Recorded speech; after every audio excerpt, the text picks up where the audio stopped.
right. My Welcome man, to the my man. Ironcast. Get it? We still haven't come up I with know. some We kind of still intro. don't have a clever intro at all whatsoever because we still don't have sponsors to talk about. But big news, technically the gym's almost sponsored by Monster because we started that. So we have our white monsters in front of us. That's right. That's Ryan slurping on one. Delicious. So the cool thing about getting sponsored by Monster Muscle is you get free white monsters with it. So the podcast technically isn't sponsored yet. Hint, hint to anybody that wants to. Maybe Donuts and Deadlifts could sponsor. We could just say that they have been. Donuts and Deadlifts is now the official sponsor of the Ironcast. I just decided. Great company. Great company. Run by women. Run by women. Super impressive, all of them. Anyway, I'm Chrissy May Cagney, and I'm your host. I'm Sarah Al-Khayyal, and I'm the guest today, I guess. Spell that last name. Do you know how many times I've tried to say it? I'm like, it's Al-Khay something. That's the first time I've ever heard you say it. Yeah, well, it's Al-Khayyal, A-L-K-H-A-Y-Y-A-L. That's it, folks. You're doing the fucking radio host voice so hard. And that'll wrap it here. Thanks for listening. Bye. To my right, we have Ryeface. That is true. Ryeface is responsible for basically everything that goes on at the gym that requires any sort of electronics. All those pictures you see on Black Iron Gym. I'm an IT nerd. Well, you know what's really funny is how people think that I run the Black Iron Instagram. And they'll comment on it as if they're talking to me. And I'm like, I have nothing to do with this. Yeah. It's all the work of Ryeface. Why aren't you wearing your sponsors? Yeah, what the heck? Me? Yeah. This podcast is also unofficially sponsored by Savage Swim. It's www.savageswim.com. Get yourself a bikini. Yeah. Or don't. All the females at Black Iron are I'll tell you what. Savage Swim athletes. If you buy a Savage Swim bikini and you screenshot the order and send it to me in a snap or a DM on Instagram, and 5 people do it, I will do the next podcast in a Savage Swim bikini. Ooh. Fucking, how do you like them apples? So if y'all want to see me podcast almost naked, go buy some shit from my good friend Beth. Tell her I sent you in the comments. And if you're listening on iTunes, it will be available on YouTube too. Right. For the more visually For your viewing inclined. pleasure. For your viewing pleasure. How's New York? Yeah, Sarah, give us a little bio about yourself, first of all. Okay, so I am originally from Atlanta, Georgia. Hot but Atlanta. I don't call it that, but you are welcome Nobody from there calls it that. It's like it's totally like an insult. It's like when people Do you know say Migos? It's like when people anyways, I'm not going to go into it. Keep talking. So I currently go to school in New York, and that is where I met Chrissy and Ryeface.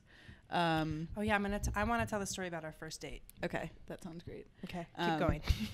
So now they're not there anymore, and I miss them. But anyways, I am a senior in college. I graduate in like 2 months, which is kind of crazy.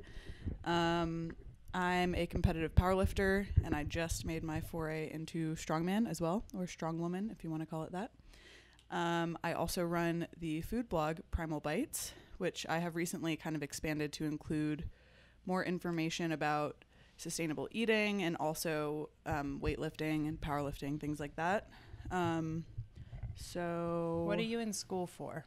I'm in school for sustainable development. So you gave me a cool definition of exactly what that is yesterday. So let's repeat that definition. All right. So this is the most agreed upon definition because it's hard to define it. But sustainable development is development that meets the needs of the current generation without preventing future generations' abilities to meet their own needs. Right. So a lot of times people, like we talked about again last night, Brandon Collins was with us. Brandon Collins was on the previous podcast, actually. He kind of went into talking about the environment, and sustainable development it's not environmental, correct? It is environmental, but there are 3 pillars, and one is the environment, one is the economy, and one is society, like the social aspects of life. Kind of, yeah. So something that I think is really interesting that we talked about yesterday was sustainable eating. Mm-hmm. And what diet is in fact the most sustainable, because there have been arguments since the beginning of time on how to eat and what's the best way to eat. And a sustainable diet isn't necessarily the diets that that's going to make you look the best. And I think that's the issue with the fitness industry is the fitness industry argues over which diet is sustainable enough to keep you looking the best the longest, but doesn't really take into account overall health. Right. And also doesn't take into account the health of the environment. The environment, right. So that was kind of cool. You mentioned to me, we talked about it again this morning, about finding what diet to eat according to your region. Do you want to talk about that? Yeah. So there's a lot of vegetarians and vegans out there that claim that everyone should eat that way because it's the most sustainable for the earth, and that any sort of cattle or other animals are unsustainable. But there have been studies. There was a study at Cornell that showed that in New York State, in particular, the most sustainable diet included some meat and dairy products. So that really started showing people that it depends on what region you're in, because the climate and the ecology is going to dictate what grows better there. And if you grow what is meant to be growing in your region, then it requires less resources to grow it. So that's inherently better for the environment. So the best, most sustainable diet is not the same across the earth. You have to figure out what is most sustainable for your region, do your research. And it's not just about eating locally, it's about eating in season, because people can be growing things out of season, and that requires more inputs, more water, more fertilizer, things like that. So if you really, really want to be eating sustainably, you need to do your research and eat seasonally, and then also eat according to your region. A lot of you guys know that I'm a really big fan of CSA, and having your vegetables sourced locally by what's in season. You don't pick what you want. You get a box dropped off at your drop-off zone filled with enough produce for the week, and you do a weekly pickup. And I think we've talked about this at least I've talked about on other people's podcasts, how I'm a huge advocate of buying locally always. And so that's something to look into too, that it's offered pretty much everywhere. Is that something you're an advocate of? Of CSAs? Yeah. Yeah, definitely. And the good thing about New York is that there are farmers markets. Local farmers markets, everywhere in the city, multiple times a week. So even if you don't get a CSA, it's easy to find more locally sourced produce and meats than it might be in other cities. But if you're in a city that doesn't have regular farmers markets, then CSAs are definitely a good option. Right. And that's bringing up the meat thing again. I talked about this the last podcast about how I've recently tried to source my animal products from trustworthy sources where I know those animals were treated well. And as much of an oxymoron as it is, killed humanely. I don't know how humanely you can kill something, but I've unfortunately got sucked into watching some of those documentaries where animals are not. It's brutal to watch. So that's another huge thing with me too. Is and there's the argument about people saying it's more expensive or it costs more, but fucking ditch your morning coffee every. Right. Fuck. And the other thing. Sorry, Ryeface. No, go is that there was this TED Talk by a 10-year-old, and he made the best point. It was either you can pay your farmers now or you can pay your doctors later. Exactly. I was gonna say it's rarely a one-to-one thing, and that's one of the things to me. People who argue for vegetarianism, veganism, since it isn't a one-to-one thing, are you accounting for the impact on animals and humanity?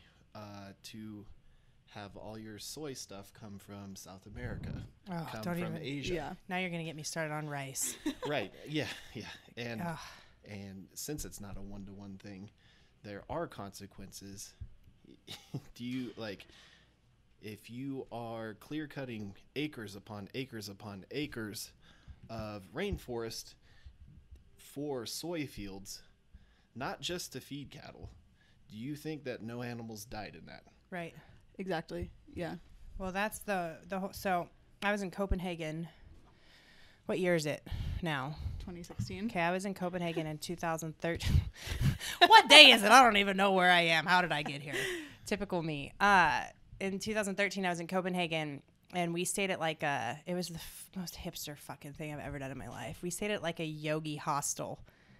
And we're daily yoga and stretching and shit was included every day. So everybody there was a vegan except for me and my friend who I was with. And I sat down with this guy, mostly because he was super fucking hot. But I didn't care about his veganism, but I acted like I did. he was actually had a plant-based protein company. And at this point in time, 3 years ago, we were very limited as to what types of vegan protein we had.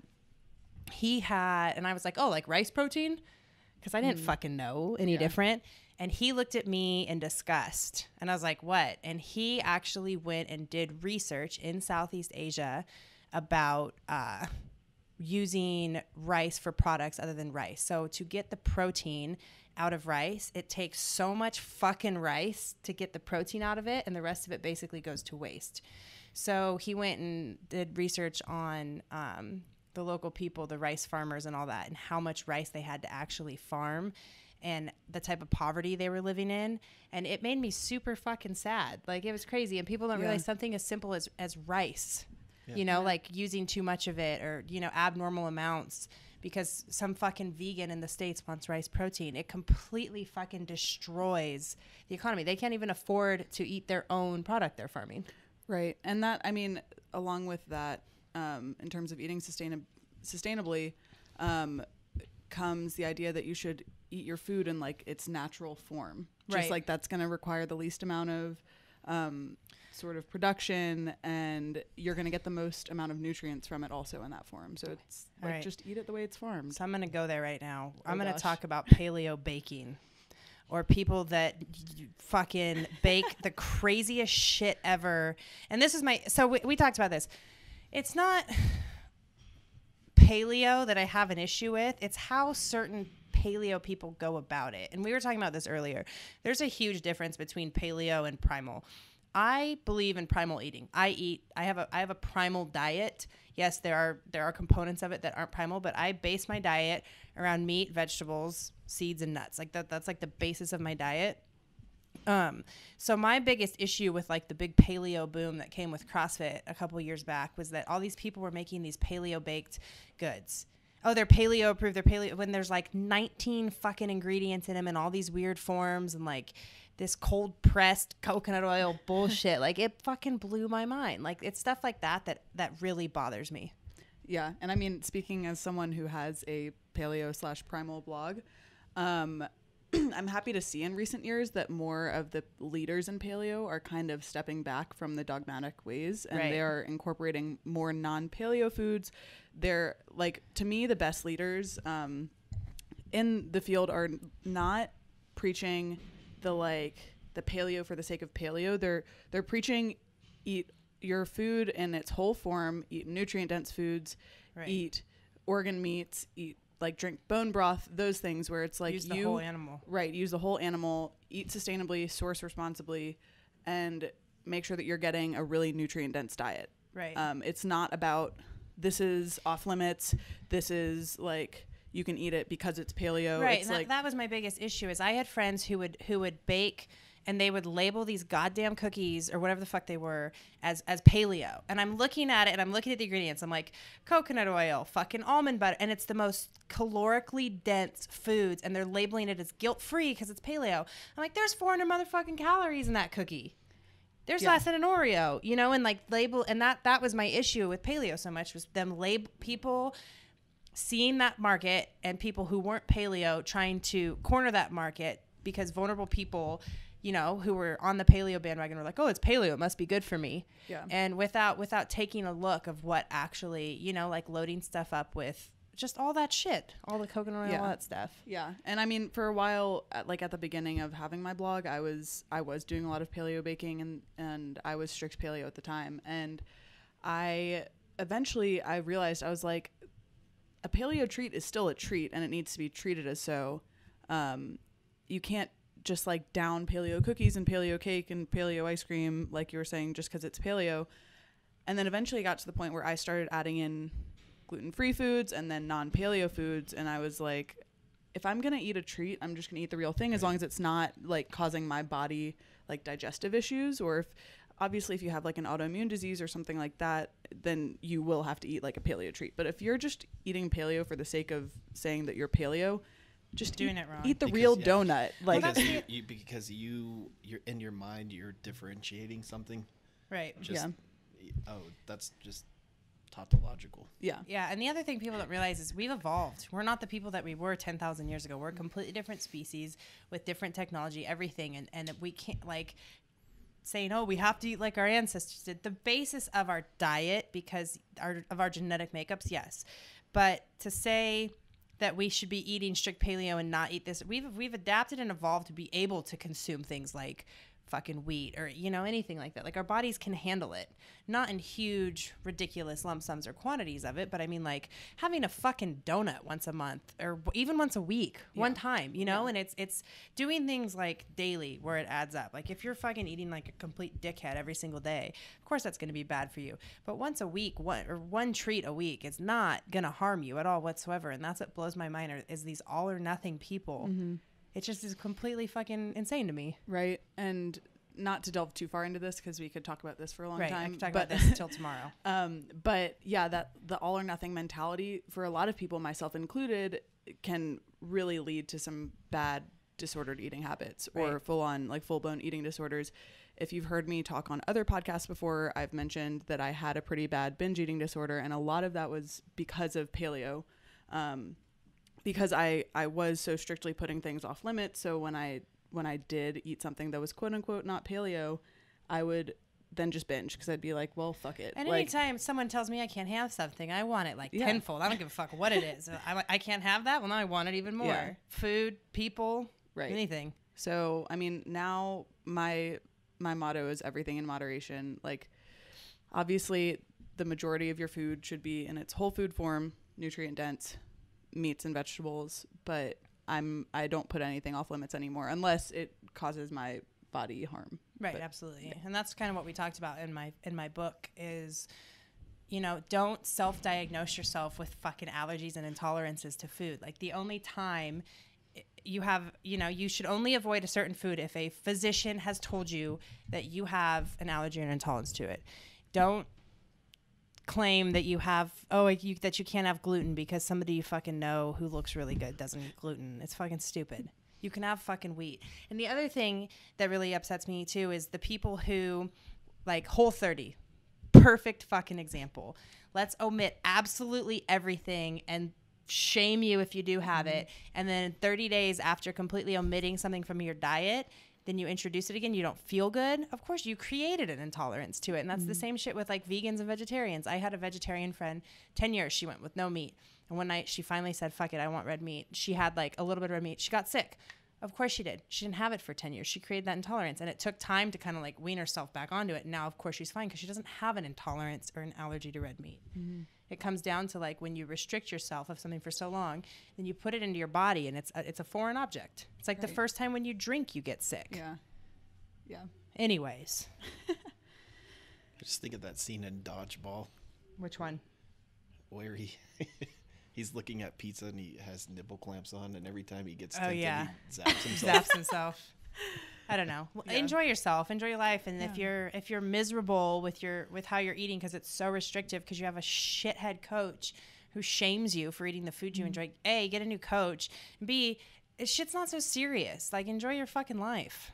Having a piece of pizza, if you love pizza, isn't going to kill you. Yeah. So, I mean, for a lot of people, it's just learning how to do it in moderation. Exactly. So. And that comes with the whole, like, the psychological issues associated with food is a whole different issue that's a little out of our scope for the day. But let's talk about the difference between paleo and primal really quick, just to be clear.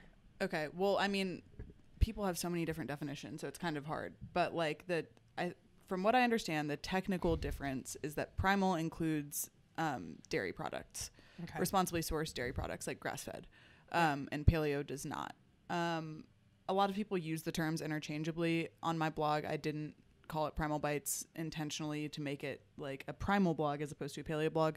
It was just the name I came up with. But I think for you have a more open definition of primal in that it's just suggestive of, like, what our body wants, right? And that's kind of, you know, that goes back to the primal blueprint, you know, that whole concept of the basis of our nutrition. You know, we have evolved and adapted as meat eaters since, like, why do you think we are the people we are today, you know? And I don't know, seeing a lot of these Fitspo people create all these Franken foods all the time. Like, that's not how we're designed to eat. Like, sometimes I see the creations people make, like on their Instagram post, and I'm like, what the fuck are you doing? Just eat some meat and vegetables. Yeah. I don't get it. It's weird. Let's talk about eating to perform a little bit, because this also kind of goes hand in hand. Like, I think the other association with the whole Paleo Primal thing is kind of a higher fat protein diet and lower carbohydrate. Mm-hmm. Awesome for weight loss. If I have clients who aren't super active, you know, like they leisurely train, you know, they work out maybe 5 hours a week, and they have weight to lose. Yeah, they're going on a high fat, high protein diet, lower carbohydrate than, say, an athlete would. On the contrary, as an athlete, carbohydrates are the preferred fuel source. So that's kind of been another thing a lot of people have realized with when paleo got super popular with CrossFit.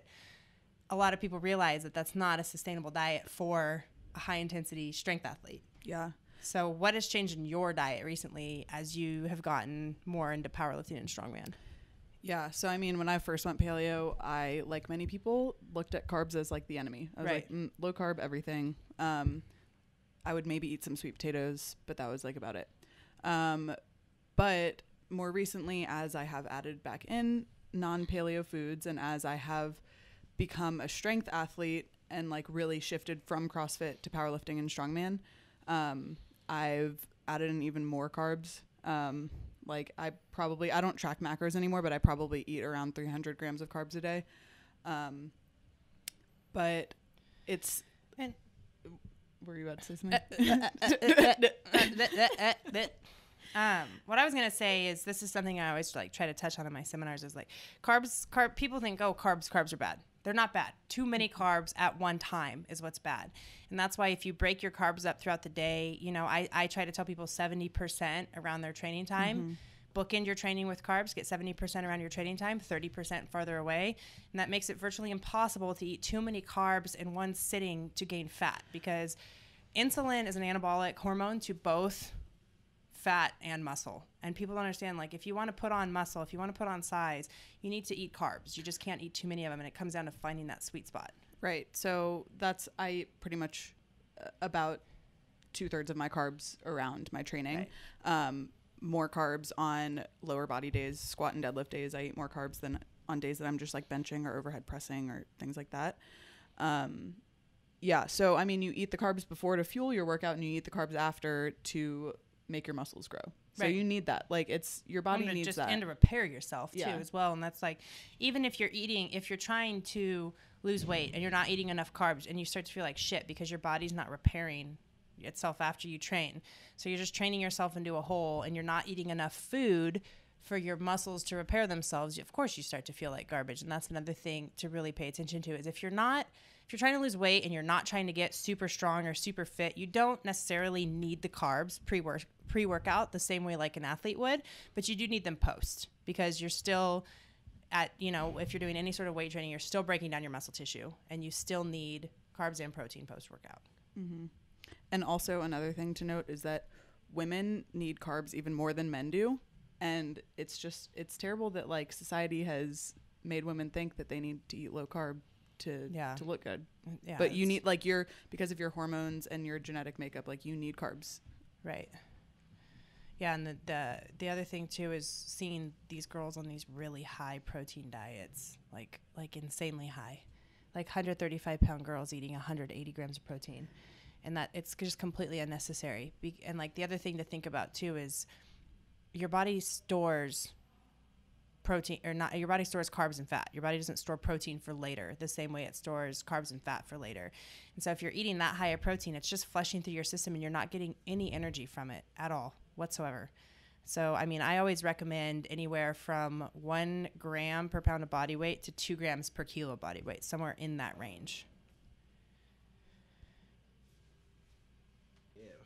All right, so talked enough about nutrition, I think, just kind of to get the basis to, like, I think it's just, I can't talk today. What are we talking about? Well, that wraps up nutrition. I think that's what I'm trying to say. I'm reading people's questions they're asking. Yeah, eat carbs, and also, like, eat carbs and butt. Butt is a carb. Butt is a carb. If you love your significant other, you'll eat their butt and give them carbs. you can do both at once for all I care. Anyways. There's no kink, there's you no guys kink thought this shaming podcast was going to be serious for a whole hour. There's no kink shaming here. Yeah. This is true. But yeah, if you like, I will be going more in depth on my blog in the next few months about eating sustainably and things like that. So if you want to know more about that, I've already posted a couple blog posts about it. But and it just comes down to doing your part to be a good human. Mm-hmm. Do your part, man. Yeah. And don't food shame. Don't food shame. Yeah. Fuck that. I don't food shame anybody. Nope. Unless they're not eating enough. Yes. I say, you better eat more, motherfucker. Let's talk about training a little bit. So, actually, I'm going to explain how Sarah and I met. First of all, right now, she's wearing the original Donuts and Deadlift shirt that came out 2 years ago. So, about a year after that shirt came out, Donuts and Deadlifts was hosting an event in Manhattan when I was still living there, and Sarah walked up, and I recognized her Instagram name because I had followed you on Instagram. I had followed Primal Bites. And so she came up to me, we started talking, and then gave her my number, and she texted me, and I invited her over to my house and then took her on a date to get a donut. And we're sitting down, and I find out, I was like, oh, yeah, we should go out next. I said something about going out. She's like, oh, I'm not old enough. I was like, what? And then she tells me she's 20. Now, looking at Sarah and hanging around Sarah, you would not think that she was, well, how old are you now? 22 now. Yes. Right. So at this point in time, I was kind of shocked. Felt like some sort of kid toucher or something. So we hung out, and like I thought she was gonna be like a super paleo person. Then she had a donut with me, and I was like, oh, this girl gets it. So at that point in time, we weren't quite training together yet because I remember is getting a text from you that said, hey, we're doing the same powerlifting meet together. Yeah. At that time, I was still CrossFitting. I hadn't started powerlifting yet. That's right. So you came, and I picked you up, or you came to my house, and we drove out to the meet together, and you fucking crushed your first meet. Yeah, this was my first meet, and I couldn't have done it without Chrissy. Seriously, like I didn't know what I was doing. I didn't know what I was doing. Also, it was in Long Island. I don't know how I would have gotten out there. Yeah, so I picked her up. We got a hotel. I didn't sleep the night before, and then we woke up and we ate food, and that was the longest meet in the history of fucking powerlifting ever. Longest. And Sarah did you go 9 for 9 or did you go 8 for 9? I went 8 for 9. I missed my last bench. Right? Mm-hmm. And you pulled a deadlift PR, and you PR'd your squat, right? Mm-hmm. Yeah, so you did awesome your first meet, and I was super pumped. And then we started training together, which was cool too. Mm-hmm. And then you only recently got into strongman. Yes. What's your powerlifting total? I don't know. I think like 786, but I've only done 2 meets so far. Yeah, 786 is good for a start. Yeah, and I've been injured for the last few months and coming back, so. So then you signed up to do strongman like a day before, and then you won it. Well, yeah. So pretty much what happened was I've known for a while that I wanted to start training for strongman as well, kind of like be a dual athlete and switch back and forth between powerlifting and strongman. So I signed up for a strongman show in April. And then after my most recent powerlifting meet in February, I joined a gym that has strongman, and I was expecting to join and then have a solid 9 weeks of training before my first strongman show. But literally the night that I came in and joined the gym, my new strongman coach, Dom, was like, so we've got a few athletes competing at this strongman show on Saturday in Brooklyn. Why don't you just do it to like break the ice, just see how it is. You can do the novice if you want. And then we ended up having me compete in the open middleweight, and it ended up going really well. And also worth mentioning, this was a week after my powerlifting meet, and I was not like, that's not really smart to do 2 competitions like a week apart. It's a little aggressive. Yeah. But I just thought, fuck it, I'll do it, break the ice, just see what a strongman show is like, and I'll be more confident going into my show in April. But I ended up qualifying for USS Nationals at my first strongman show, so I'm excited. That's kind of aside from my April show, that'll be my next big benchmark. We have some dirty fucking perverts following us on social media. So what do you like moving forward? Are you more passionate about pursuing powerlifting or strongman? Like if you had to fucking pick one, if I had to pick one, you would pick strongman. Yeah, I'd pick strongman. Fucking fun. That's why there's more shit. We were talking about this the other day because it's no secret. I kind of turned into a bit of a CrossFitter again. I think everybody's well aware at this point, even though I haven't really like publicly talked about my goals. So for those of you that don't know, the goal is to go team next year. So we have some very strong people at Black Iron Gym, and we are going to need a third woman for the team, and it might be me. I don't know. It depends. So that's kind of like the long-term goal right now. So I recently switched back to powerlifting, or from powerlifting to both. I'm technically doing both right now, but after my next meet, it'll be just CrossFit. And the other day we were talking about how powerlifting is so fucking boring training because you're squatting and benching and deadlifting fucking multiple times a week for as long as you do it. And it is, and like, yeah, sure, you can like do the variations. It depends what your training is. Like there's arguments about doing all the variations with conjugate and how you get stronger doing that. And then there, of course, there's arguments about fucking West Side stupid and you should only just squat, bench, and deadlift because that's all you're ever gonna do in a meet. Like there's multiple schools of thought. I've done both. I've progressed both ways. I don't single anything out as far as training goes. It's whatever works best for the person. But the just squatting, benching, and deadlifting is the fucking most boring thing in the world. There is nothing fun about it. Yeah. And that's like why I wanted to start strongman, because I was just getting a little bit tired of it. Like I can do a 3 strength movements. Yeah, I mean, and yeah, you can do your accessory work, and the still, accessory work's even more boring. Yeah. And powerlifting like is a good baseline sport to like compete in or just train in when you're not like focusing on CrossFit or focusing on strongman, because powerlifting gets you strong, and being strong helps with everything else. Right. So like if you want to do more than one sport, like powerlifting isn't a bad one to pick up or to have as like your baseline sport, but it's not the most exciting. Right. And that's like people can fucking make fun of CrossFit all they want. I don't give a fuck. It's so stupid how much people make fun of it. It's like, okay, well, most the CrossFit, the girls that you see at the CrossFit games have nicer physiques than most bodybuilders. So crack that code, whatever. And also CrossFit, like powerlifting, strongman, Oli lifting, like all those sports have so much to like thank CrossFit for, because the CrossFit, reason it's all taken back off is because of CrossFit. Right. Nobody was fucking weightlifting before CrossFit came around. And so, you know, with CrossFit, it's like, okay, you have to be able to clean, you have to be able to power clean, you have to be able to snatch, you have to be able to deadlift, you have to be able to squat, front squat, back squat, overhead squat. You know, you need to learn how to do pull-ups, you need to learn how to do 2 types of muscle ups, rope climbs, there's so many movement, handstand walks, like, because it's gymnastics and it's conditioning and it's, you know, like strength, it's all that stuff. And so it's so much more exciting training for CrossFit because I don't have to do the same shit every single day. And you know, it's constantly like learning new stuff and learning new skills. And I feel like an athlete when I'm training for CrossFit. Yeah. When I'm training for powerlifting, I feel like a fucking old woman. I do. Yeah. Well, it's the same thing for strongman. It's just that your workouts are a lot shorter. Like the events are like no more than 60 seconds usually, unless you're doing something like max distance sandbag carry. But it's the same thing. You have so many different implements. You have sandbags, kegs, stones, log, cars for deadlifting. Like it's there's so many. Cool. And you know what's really fucking cool? The Highland Games. Yeah, that's another thing that I've told Chrissy I really want to get into eventually. Matt Vincent will teach you a thing or two. Well, we'll have to ask fat him fucking owl. Go buy shit from Matt Vincent right now and use the code DNDL and you'll get 10% off. Ooh. Yeah. How do you like them apples? What the fuck? What is going on? Is there someone in the window? Who is that? Huh. Something weird is happening right now. Oh. Antics at Black Iron. So, what the fuck is going on? Anyways, yeah. So that's kind of, you know, like that's the whole thing with. Oh, Chloe's here. Oh my God. Chloe just showed up to the gym. Drew's filthy. What is happening? They're in the window. No one can see, but there's a window directly behind us. I just flashed a behind boob. the camera. Luckily, everybody Drew in this vicinity and Chloe just showed up. They like scaled the wall. Chloe is finally in Reno. Chloe has officially moved to Reno. Yeah.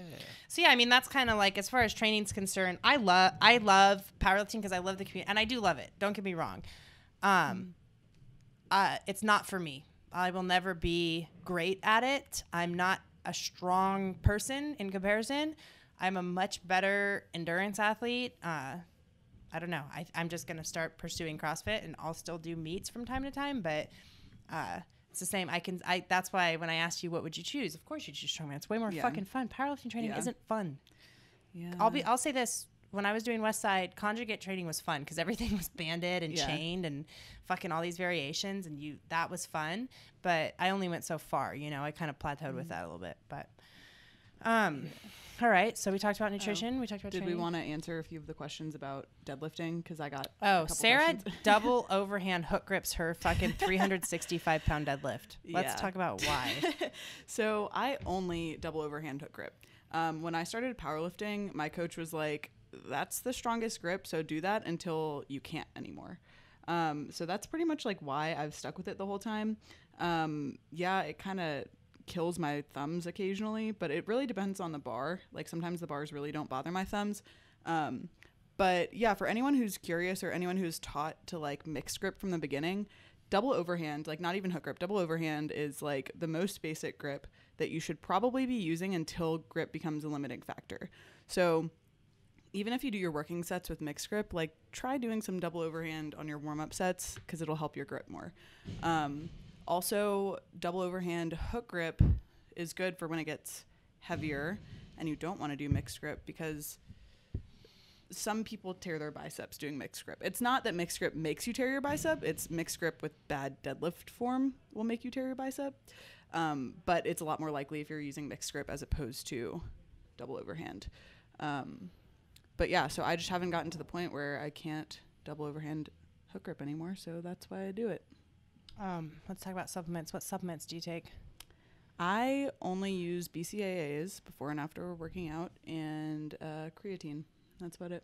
Oh man, Someone asked that question, by the way. I only take caffeine and protein powder. I don't take anything else anymore. Sometimes I pop some caffeine pills. Like I said, I just take caffeine.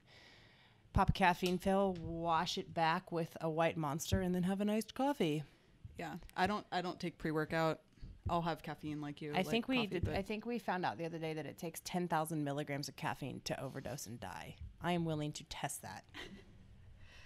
Don't tip me with a fucking good time. Bring 10,000 milligrams of caffeine to the goddamn strip club and see what happens. Get wild. Sounds like a great idea. Yeah, I'm full of them. Looks like Ryeface is doing some math right now. How many of these, would Ryan? be? How many? First of all, okay.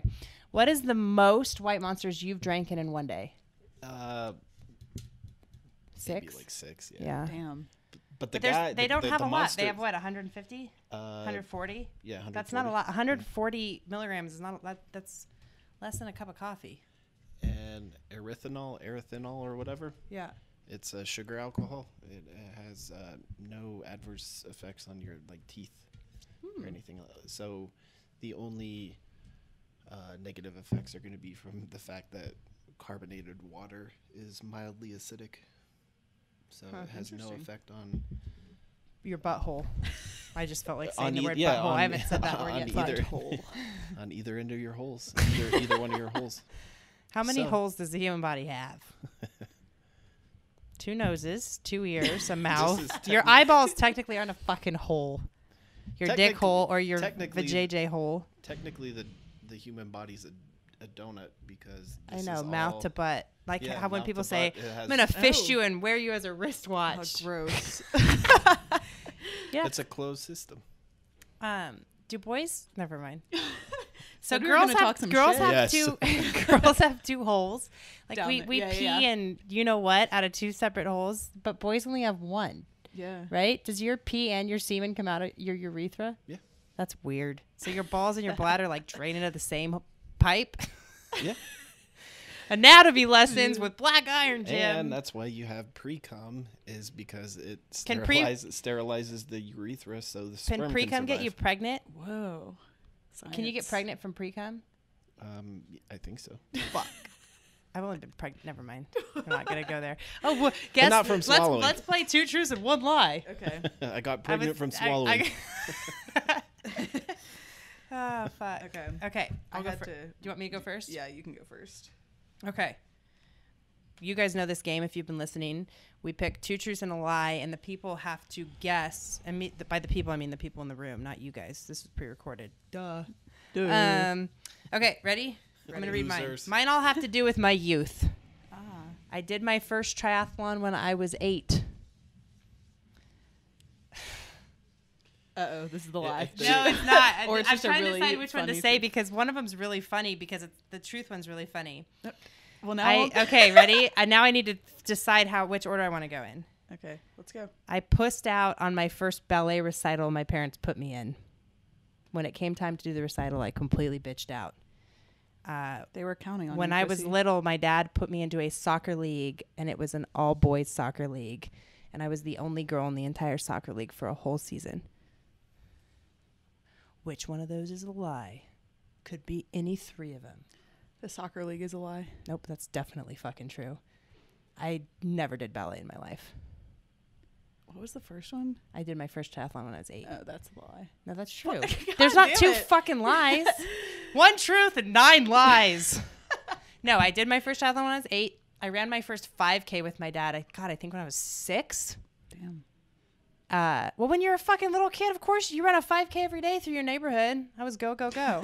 My dad definitely signed me up to play soccer per my request when I was little, and accidentally did not put me into the co-ed league. It was the all-boys league, and I showed up for soccer practice the first day, and I was the only girl. And my mom talked to the coach and thought that no girls just signed up for the co-ed league. He's like, no, this is the boys league. And my dad was like, well, do you want to quit? And I was like, no. So they kept me in. Badass. And I played for 2 seasons on that team. I was the only girl. I think Pretty I think sweet. I made 1 goal because nobody ever gave me the ball. Mm-hmm. Yeah, fuck them. If they only knew me now. Okay, well, Okay. I totally Yeah, you screwed fucked that that. up. You Yeah. have to give me $1,000. Damn. All right, here are mine. Okay, number 1. I used to be on a step team, like stomp the yard shit. Get the fuck out. That's true this is because you're number from 2. Atlanta. Duh. You don't know that. Okay, keep going. Number 2, I've never in my life eaten Taco Bell. Number 3, I did musical theater until the beginning of high school. Looks like we're going to Taco Bell. You've had Taco Bell. Nope, I've never had Taco Bell. The musical theater? Yeah, I knew the stomp was true because of where you're from. It's what you do down there. True. I was on a step team. It was in elementary school. We had a person in the administration office, and she used to be an AKA, and she just took a bunch of us like 10-year-olds and taught us how to step. That's fucking weird. We performed at halftime shows. At It was the like Hawks it's like games. School of Rock, but with stomping. Yeah, but we were pretty badass. You're not missing out on Taco Bell. Taco Bell is Yeah. the most overrated fast food there is. Del Taco, however, is fucking delicious. Them street tacos. Drew's gonna get mad at you for that. Do you want to know something Uh-oh. real funny? When he moved to New York, I lied to him and told him there was no Taco Bell anywhere in New York because I didn't want him to eat it. And we were walking one day and he saw one. He got so mad at me. The one right up the street. The one right up the street. He's Wow. like, "Hey, you said." I was like, "Fuck." I didn't know. I thought that it was only a fucking West Coast thing. I didn't know. Yeah. Well, I've never had Chick-fil-A. we were talking about this yesterday. Yeah, never had it. Chick-fil-A is from Georgia, So from you've pretty had much it. Atlanta. So I've had it. I grew up Yeah. having it, but You've had In-N-Out, right? I have not had In-N-Out. Fuck, that's what we're doing tonight. All right, You are sweet. gonna get fat Yeah. here. Yeah. Well, she leaves tomorrow. We've actually been eating pretty well. I haven't been Yeah. eating much. Yeah, I to be haven't been honest. eating much. Do you want to play? I can do one. Go. Yeah, let's go. Okay. We're gonna do. I used to work at a strip club, so we're gonna do 2 Truths and a Lie strip club edition. Nice. Also, P.S. I went to the Oh, strip yeah, club for the first so- time. Sarah got here on Saturday and she got off her plane and I texted her. I said, "Change of plans. I'm not picking you up. I'm actually at the strip club right now. You can take a cab here." So she took a cab to the strip club to hang out with us, and it was a good time. Yeah, 2 people asked me if I worked at the strip club You should've because just fucking my rolled Uber with driver it. was like, And you had a suitcase with you. right. So Oh, that's yeah, why they well, Who brings a thought- yeah, suitcase to a strip club? Exactly. So even the guys like the doormen or the valet guys at the strip club asked if I worked there, and I was like, nope, just meeting a friend. So, anyways, Ryan. 2 Truths and a Lie. I've had to fight a guy with his dick out. I have witnessed the VIP conducting an orgy in the back. And I saw a guy get stabbed. I feel like all those happened. I know they're all so I possible. remember you fought a guy with his dick out. I don't know. I'm going to go with stabbed. Yeah. Yeah, he was stabbed. You did see him get stabbed? No, he was stabbed off premises. Oh. And then he walked into the front door and collapsed. And With then, blood everywhere? Yeah, he was stabbed in the kidney. Fuck. And Wow. that's kidney blood's really gross. It looks Like brown, probably. Yeah. no, it's like watermelon colored, What? Ugh. and then it was like It's frothy. fucking weird. It looks fake. Yeah, so it looked almost That's like disgusting. yeah, Ugh. like think of like watermelon colored candy, where it's like almost pink It's and delicious. it was frothy. That's And super then, weird. Ugh. And, like the EMTs came, cut him. Like he ended up going to jail that night because he violated his probation. By getting And- stabbed? Yeah, because apparently he was They're in like, the middle "Look, of buddy, a drug deal. And You don't that get to went go to the wrong. hospital. Yeah. So they're like, you're going to the hospital, then you're going to jail. It's Bye. fucked up when they take you to the hospital Yeah. while you're getting arrested because you're handcuffed to the bed like a goddamn maniac. It's embarrassing. Allegedly. Not that I'd know. Right? I just heard Yeah, but that. the other two are real. I remember you telling me about Crazy. fighting a guy with his dick out. That's so funny. What if he got a boner? Fear boner. Fight boner. It was real weird. It's just like I can imagine. Oh, fuck. That's like that scene. that's like I know what I need to do last resort if I start Right. losing this fight. That's like that scene in Eastern Promises where Viggo Mortensen's fighting butt naked in that bathhouse. It was So fucking bad. awesome. Okay, would you rather? Okay. So Ryan inspired my would you rather earlier. Would you rather have no nipples or have no big toes? Think about it. Well, you need your big toes for balance, right? Exactly. You would rather have no nipples. I'd rather have no nipples. It doesn't matter for like. It'd be weirder if you were a dude with no nipples, because like Ryan, I'm a would Kindle. Ryan, would you? I'm gonna ask you. Would you rather have no nipples or no big toes? No nipples. You would look so ridiculous. I At least know. with a I girl, know, you're but- covered. yeah, Imagine I'd just get tattooed though. get them tattooed on. Oh, that's I have a guy friend that cut his nipples off and ate them. It's like Why? a weird ritual he's like really into body modification. He's got his tongue split like 3 times and has all these crazy modifications.